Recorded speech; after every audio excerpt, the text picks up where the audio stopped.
mahasiswa dari Universitas Tadulako, jurusan Matematika dan Ilmu Pengetahuan Alam, program studi Pendidikan Fisika kelas A, dengan nomor induk mahasiswa A24120015. Kali ini saya akan menjelaskan mengenai pengukuran. Apa sih itu pengukuran? Secara umum, pengukuran merupakan membandingkan suatu besaran dengan besaran yang lain yang sejenis dan dipakai sebagai satuan. Definisi pengukuran. Definisi pengukuran adalah penentuan besaran, dimensi, kapasitas, biasanya terhadap suatu standar atau satuan ukur. Kemudian pengukuran menurut Campbell, orang yang pertama menangani masalah pengukuran. Definisi pengukuran menurutnya ialah the assessment of number to represent properties of material system ordered than numbers, yang berarti penentuan angka-angka yang menggambarkan sifat-sifat sistem material dan bilangan-bilangan didasarkan pada hukum yang mengatur tentang sifat-sifat. Sedangkan menurut Stephen, seorang ahli teori pengukuran ilmu sosial, menurutnya pengukuran disebut sebagai the assessment of numbers to objects or events according to rules, yang berarti penentuan angka-angka yang ada kaitannya dengan objek-objek atau peristiwa-peristiwa sesuai dengan peraturan.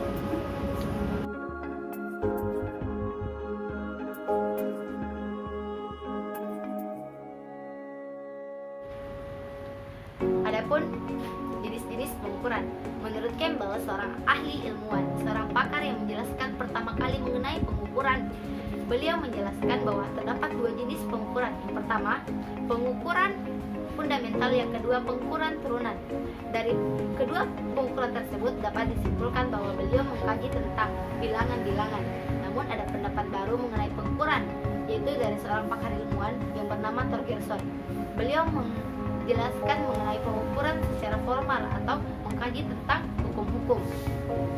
Jadi secara umum, pengukuran terbagi menjadi tiga, yaitu pengukuran fundamental, pengukuran turunan, dan yang ketiga, pengukuran formal.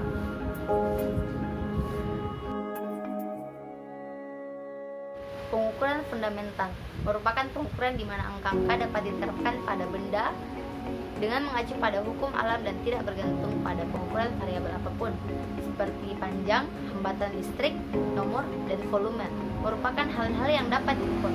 Adapun pengukuran turunan, menurut Campbell, pengukuran turunan merupakan pengukuran yang bergantung dari pengukuran atau dua atau lebih benda lainnya.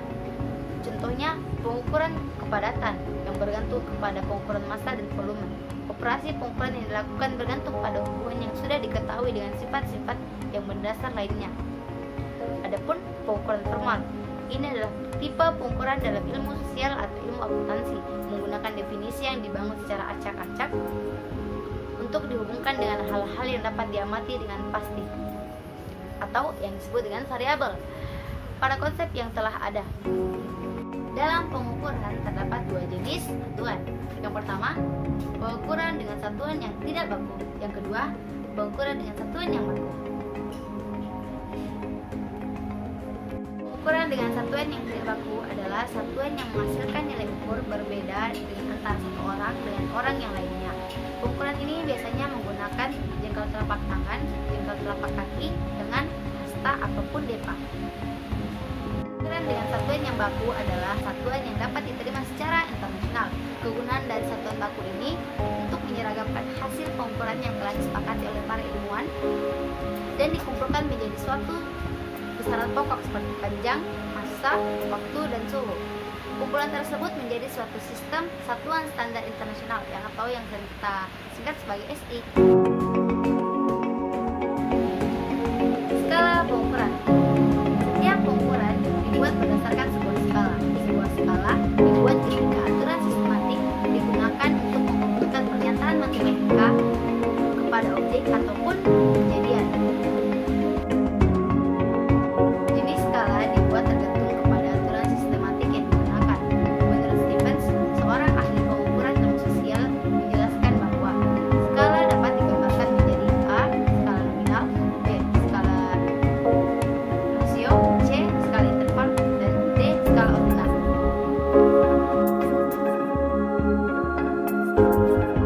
Dari skala nominal, skala ordinal, skala interval, dan skala rasio. Yang pertama, skala nominal.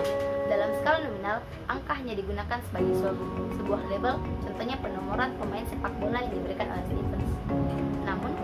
pengukuran, banyak teori yang tidak sependapat dengan skala nominal. Contohnya, ilmuwan Torgerson menyatakan dalam pengukuran, angka yang digunakan menunjukkan kepada jumlah atau tingkat kepemilikan dari suatu objek, dan bukan menunjukkan kepada objek itu sendiri atau suatu kelompok. Sedangkan dalam angka nominal atau skala nominal, nomor menunjukkan kepada objek atau kelompok dari objek. Skala nominal hanya merupakan klasifikasi. Torgerson menunjukkan pengukuran mengacu pada sifat objek, sedangkan dalam skala nominal, angka sering menunjukkan benda itu sendiri, seperti penomoran atau penamaan pemain dari tim olahraga. Yang kedua, skala ordinal. Skala ordinal diciptakan sebagai sebuah operasi peringkat objek-objek. Dipertanyakan berkaitan dengan sifat yang diberikan. Misalnya, seorang investor memiliki 3 peluang untuk melakukan investasi dengan jumlah uang yang tertentu. Mereka memberikan sebuah peringkat yang pertama 1, 2, dan 3. Menurut NPV, Net Present Value, dengan menduduki peringkat 1 tertinggi dan terendah ialah 3, menciptakan skala ordinal. Himpunan angka tersebut mengacu pada alternatif investasi. Angka tersebut menunjukkan urutan besaran NPV dan probabilitas mereka. Kelemahan skala ordinal ialah interval angka 1 sampai 2, 2 sampai 3, dan 1 sampai 3 tidak menceritakan hal-hal tentang perbedaan dalam kualitas sifat yang mereka wakili. Yang ketiga, skala interval. Skala interval memberikan informasi yang lebih daripada skala ordinal. Tidak hanya memberikan peringkat pada objeknya, tetapi juga jarak antara interval skala yang diketahui dan sama. Contohnya pengukuran suhu ruangan dengan menggunakan termometer Celcius. Jika kita mengukur suhu dua buah ruangan, misalnya dengan ruangan A dan B, di mana suhu ruangan A 22 derajat Celcius dan ruangan B 30 derajat Celcius, maka selain kita dapat mengatakan bahwa suhu di ruangan B lebih panas, kita juga mengetahui bahwa ruangan B lebih panas 8 derajat daripada ruangan A. Kelemahan skala interval adalah titik nolnya dibuat dengan bebas. Kelemahan dari skala interval adalah titik nolnya sewenang-wenang ditetapkan sehingga angka-angka tidak berarti bagi skala rasio. Keempat, skala rasio adalah skala yang memberikan peringkat kepada objek atau kejadian. Interval antara objek diketahui dan sama. Asal yang unik, titik nol yang alami di mana jarak dengan objek terakhir diketahui. Contohnya pengukuran panjang. Ketika panjang A adalah 10 meter dan panjang B adalah 20 meter, kita tak hanya bisa mengatakan bahwa B 10 meter lebih panjang daripada A, tetapi B juga 2 kali lebih panjang daripada A. Varian dalam skala berarti bahwa apapun metode pengukuran yang digunakan, maka sistem pengukuran akan menghasilkan format yang sama dari pengukuran yang digunakan. Maka sistem pengukuran akan menghasilkan format yang sama dari variabel-variabel yang digunakan, dan pengambilan keputusan akan membuat keputusan yang sama juga. Adapun beberapa alat ukur yang mungkin sering kita jumpai di sekolah maupun di rumah kita sendiri. Alat untuk mengukur panjang. Pertama, penggaris atau yang sering kali kita sebut dengan mistar. Yang kedua, jangka sorong. Yang ketiga, mikrometer skrup.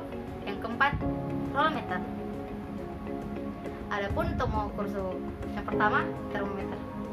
Untuk mengukur waktu, stopwatch. Dan untuk mengukur berat suatu benda, timbangan atau neraca.